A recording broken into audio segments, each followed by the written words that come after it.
Des millions de vies perdues, un pays dévasté, et pourtant le conflit en République démocratique du Congo reste largement ignoré. Pourquoi ce conflit qui perdure depuis plus de 25 ans demeure-t-il dans l'ombre? Qui profite réellement de cette souffrance?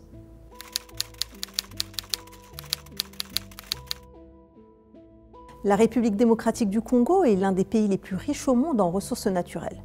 Il a le coltan, l'or, le diamant, le cobalt sont des minerais qui sont essentiels à l'industrie mondiale et qui se trouvent sous les sols. Votre téléphone, votre ordinateur, voire votre voiture électrique contiennent des composants issus de ces ressources, souvent extraites dans des conditions dramatiques.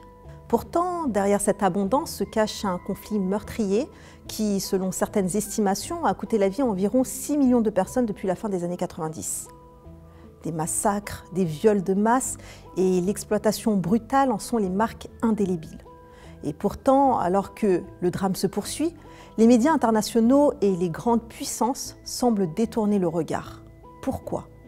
Qui alimente ce chaos et comment un conflit d'une telle ampleur passe-t-il presque inaperçu?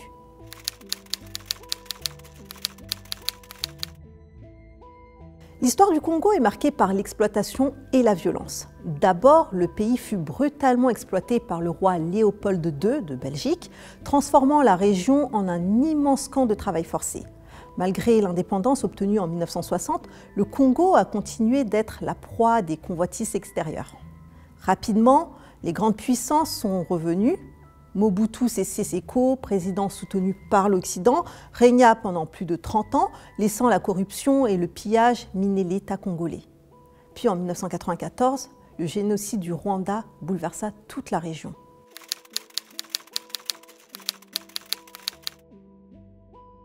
À la suite du génocide rwandais, des millions de réfugiés, incluant des membres des anciennes forces armées et des milices, fuirent vers l'est du Congo, exacerbant la tension déjà bien palpable. Le Rwanda a ensuite été accusé de soutenir certains groupes rebelles congolais dans le but de contrôler les ressources minières et surtout d'affaiblir le gouvernement congolais.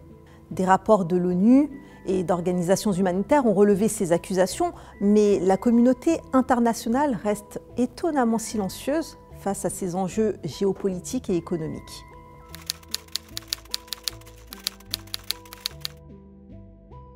En 1994, il y a eu près d'1 million de Tutsis et de Hutus, modérés, qui furent massacrés au Rwanda en seulement 3 mois.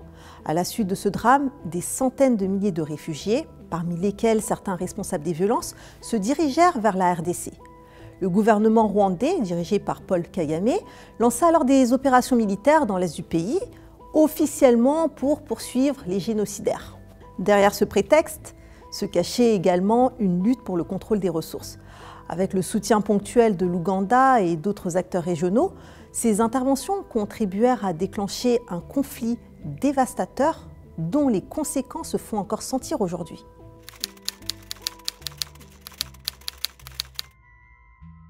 Aujourd'hui, l'est du Congo ressemble à un véritable enfer. Des dizaines de groupes armés, souvent financés par des intérêts étrangers, terrorisent les populations locales.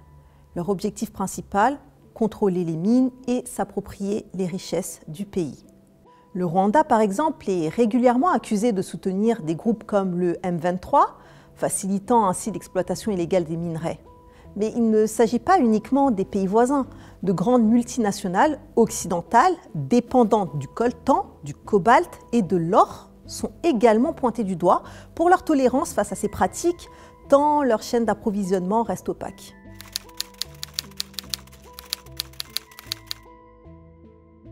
La crise en RDC est l'une des plus graves au monde.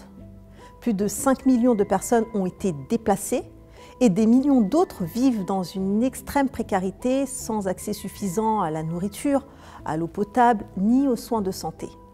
Les enfants, qui sont souvent recrutés de force par des groupes armés, sont parmi les premières victimes de ce conflit.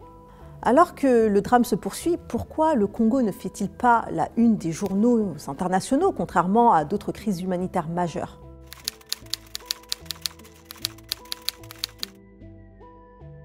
Malgré les conséquences dévastatrices, avec des estimations allant jusqu'à 6 millions de morts depuis la fin des années 90, le conflit en RDC reste largement ignoré par les médias internationaux.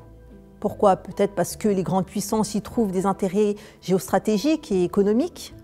Peut-être parce que certaines multinationales profitent des minerais extraits dans des conditions inhumaines. Ou alors parce que l'instabilité persistante permet de perpétuer l'exploitation sans véritable reddition des comptes. Pendant ce temps, des enfants travaillent dans des mines, des femmes subissent des violences extrêmes et des villages entiers disparaissent sous les attaques de milices.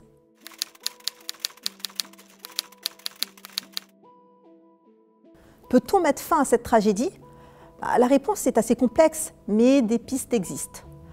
Tout d'abord, il faudrait qu'il y ait une prise de conscience internationale, car si l'opinion publique exige des comptes, les gouvernements pourraient être contraints d'agir. Il pourrait y avoir aussi des sanctions ciblées. Les pays et les entreprises impliquées dans l'exploitation illégale des ressources congolaises devraient être tenus responsables. Il pourrait y avoir aussi un soutien accru aux initiatives locales. Il y a des activistes congolais qui se battent pour la justice et qui ont besoin d'un appui concret pour faire face aux puissances en présence. Le Congo ne manque pas de richesses, mais il lui manque la paix et la justice.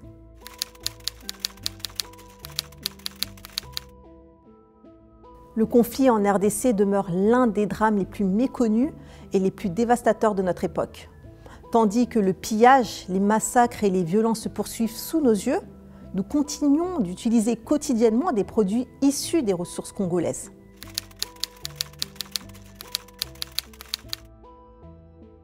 Alors, avons-nous un rôle à jouer? Pensez-vous que le monde finira par s'intéresser réellement à la tragédie congolaise?